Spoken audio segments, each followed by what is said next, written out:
Protests and political unrest in Turkey. The arrest of Istanbul Mayor Ekrem İmamoğlu has sparked widespread protests across Turkey. Demonstrators are voicing their opposition to what they perceive as an authoritarian crackdown on democratic processes. The protests have escalated into large gatherings in Istanbul, and the situation is drawing international attention.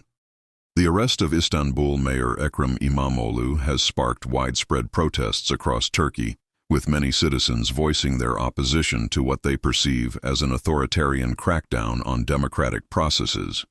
The protests, which began in Istanbul, have escalated into large-scale demonstrations, reflecting growing concerns over political repression.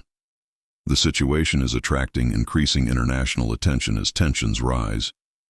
Protesters have flooded the streets of Istanbul, rallying behind the city's imprisoned mayor, Ekrem İmamoğlu, in a defiant stand against President Recep Tayyip Erdogan's government.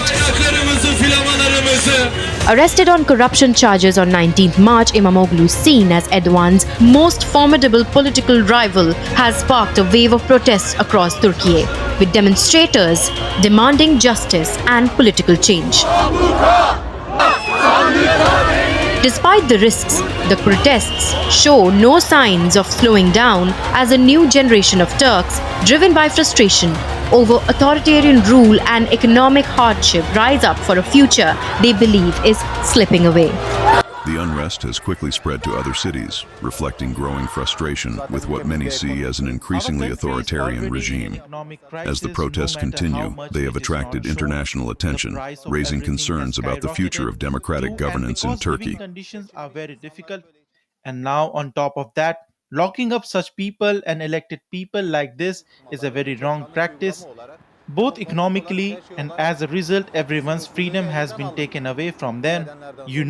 Recent events are justified events. Such justified events, well, in society people need to be able to do their own things.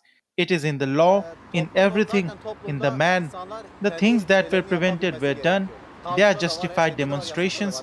We have always supported one's protests that are done without going to any extremes. Her zaman desteklemişizdir. Our friends are being arrested and sent to prison because we are protesting. First of all, I want to condemn this. We are students. We are not terrorists. We are not being rowdy or causing unrest here. We are just walking here for justice. Because of this, we are being subjected to tear gas and batons because we are resisting, and some of our friends are being arrested and sent to prison.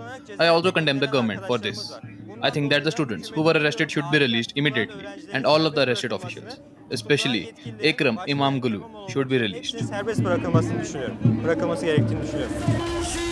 The protesters fear that they are being labeled a terrorist and put up behind bars for holding protests. Meanwhile, İmamoğlu denies charges and says that his arrest is politically motivated. Benim sevgili polislerime, bu ülkenin emniyet güçlerine... I am saddened to say that a handful of minds trying to usurp the will of our people have used my beloved police, the security forces of this country, as a tool for this evil, and have piled hundreds of police at my house, at the door of the residence of 16 million Istanbulites. We are faced with great tyranny, but I want you to know that I will not give up. I love you all very much. I entrust myself to my nation. Let my entire nation know that I will stand tall. I will continue to fight against that person and his mind that uses this entire process as an apparatus. Turks nationwide heeded to the opposition's call for protest since İmamoğlu was detained last week and then jailed pending trial on graft charges. The chair of İmamoğlu's Republican People's Party addressed the demonstrators, reading out a letter from the jailed politician who is being held in solitary confinement. İmamoğlu has been named as the Republican People's Party's candidate for the presidential election due in 2028 and is widely viewed as the only politician capable of challenging Erdogan and his Justice and Development Party at the ballot box.